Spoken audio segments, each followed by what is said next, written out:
A tontura em crianças, essa é uma daquelas queixas que chegam no consultório e, vamos combinar, sempre acendem um alerta. É um sintoma super comum, mas que muitas vezes coloca a gente, e os pais, claro, numa jornada bem desafiadora para encontrar uma resposta. Mas por que é tão complicado? Bem, o grande ponto é que os sintomas são muito vagos, né? Uma criança pequena não vai chegar e falar, doutor, estou com vertigem.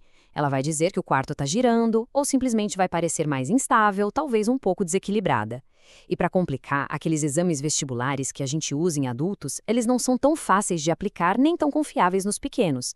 Isso transforma o diagnóstico num verdadeiro quebra-cabeça no dia a dia. E não estamos falando de algo raro, muito pelo contrário. Para se ter uma ideia, estudos lá nos Estados Unidos mostram que 5,6% das crianças têm queixas de tontura ou desequilíbrio. Ou seja, na nossa rotina, essa é uma queixa que vai aparecer com bastante frequência. Mas a boa notícia é que agora a gente tem uma luz bem forte sobre esse assunto. Saiu uma revisão sistemática com uma meta-análise super robusta. Eles juntaram dados de mais de 7.600 crianças. E o resultado é um mapa, sabe? Um mapa bem claro e baseado em evidências para a gente navegar nesse desafio. E a gente pode confiar nesses dados porque a metodologia por trás deles foi impecável. Dá uma olhada nesse fluxograma Prisma. Os pesquisadores começaram com mais de 1.800 artigos e foram filtrando até chegar nos 23 estudos com a melhor qualidade. Isso dá uma segurança enorme de que as conclusões são sólidas e, o mais importante, aplicáveis na nossa prática. Bom, nessa análise, a gente vai passar por 4 pontos principais. Primeiro, vamos ver as grandes categorias de vertigem. Depois, a gente mergulha nos diagnósticos mais comuns dentro de cada uma. Em seguida, vamos falar sobre alguns fatores que podem influenciar esses diagnósticos e, por fim, o que mais interessa, as conclusões práticas para a gente levar para o consultório.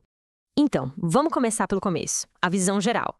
A primeira grande ajuda que esse estudo nos dá é organizar as coisas, sabe? Dividir as causas de tontura em categorias bem definidas. E olha só que interessante este gráfico. Ele já nos entrega a informação mais importante de todas. A vertigem periférica, ou seja, aquela que vem lá do labirinto do nervo vestibular, é responsável por mais da metade de todos os casos. Isso por si só já é o primeiro e mais importante passo no nosso diagnóstico diferencial. Chegou uma criança com tontura, a primeira suspeita tem que ser em causas periféricas. Certo, agora que a gente já tem esse mapa geral, vamos dar um zoom. Vamos sair das categorias amplas e olhar para os diagnósticos específicos, aqueles que a gente vai encontrar de verdade na nossa frente. Ok, dentro daquele grande grupo de causas periféricas, a vertigem paroxística benigna da infância, a famosa VPBI, é a campeã disparada, com quase 20% dos casos. É um diagnóstico que a gente precisa ter na ponta da língua, caracterizado por aqueles episódios bem curtinhos e recorrentes de vertigem. Logo depois vem as disfunções vestibulares mais gerais e a clássica VPBB, que, embora seja mais comum em adultos, também dá as caras nas crianças.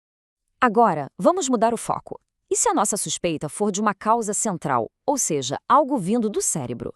Bom, aqui a análise mostra que um diagnóstico se destaca, mas se destaca de longe de todos os outros. E esse diagnóstico é a enxaqueca vestibular. Esse é um ponto-chave. Se o raciocínio clínico está apontando para uma causa central, a enxaqueca vestibular tem que ser o primeiro nome na lista. Com mais de 20% de prevalência nesse grupo, é o diagnóstico que não dá para deixar passar. Mas a gente sabe que o diagnóstico nunca é tão preto no branco, né? Agora vamos ver como alguns fatores, tipo o gênero do paciente e até a região onde ele mora, podem adicionar umas nuances e nos dar pistas bem importantes. E aqui tem um dado que salta aos olhos. A análise mostra uma diferença de gênero muito significativa na vertigem psicogênica. Ela é simplesmente 3 vezes mais comum em meninas do que em meninos. Isso é um alerta bem importante na hora que a gente está fazendo a anamnese. E não é só uma impressão, não. Esses gráficos de meta-análise, os forest plots, confirmam isso visualmente. A linha vertical no meio é o ponto de equilíbrio, sem diferença. Repara como os resultados para as meninas, tanto na vertigem psicogênica quanto na enxaqueca vestibular, se agrupam mais para a direita, indicando uma prevalência maior. É um dado estatisticamente robusto que a gente precisa levar em consideração. O estudo também trouxe uma curiosidade geográfica. As causas periféricas, especialmente a VPBI, apareceram bem mais nos estudos feitos na Ásia. O porquê disso ainda não está claro. Pode ser genética, pode ser diferença nos critérios de diagnóstico, mas é um fator de contexto interessante para a gente ter em mente. Certo, chegamos na parte mais importante. Como é que a gente transforma todo esse conhecimento em ação? Vamos focar agora nas conclusões clínicas e no que fazer na prática com essas condições.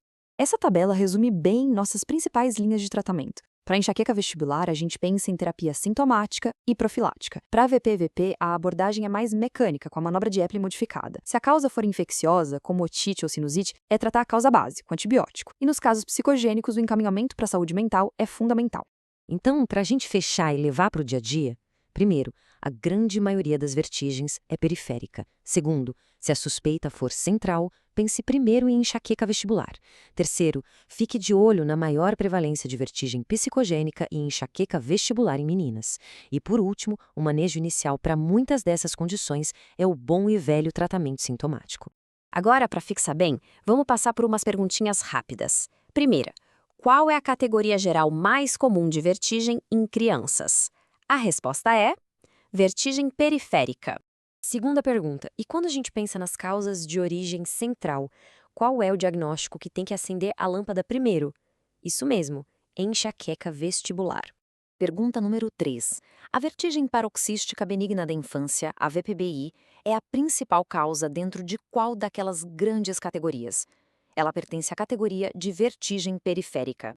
Quarta pergunta, o estudo mostrou que duas condições são bem mais comuns em meninas. Quais são elas?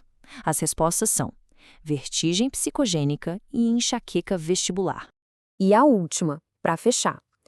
Para muitos dos casos de tontura pediátrica, qual que é a abordagem de manejo inicial, a de primeira linha? A resposta é a terapia sintomática. E para a gente terminar, fica aqui uma reflexão.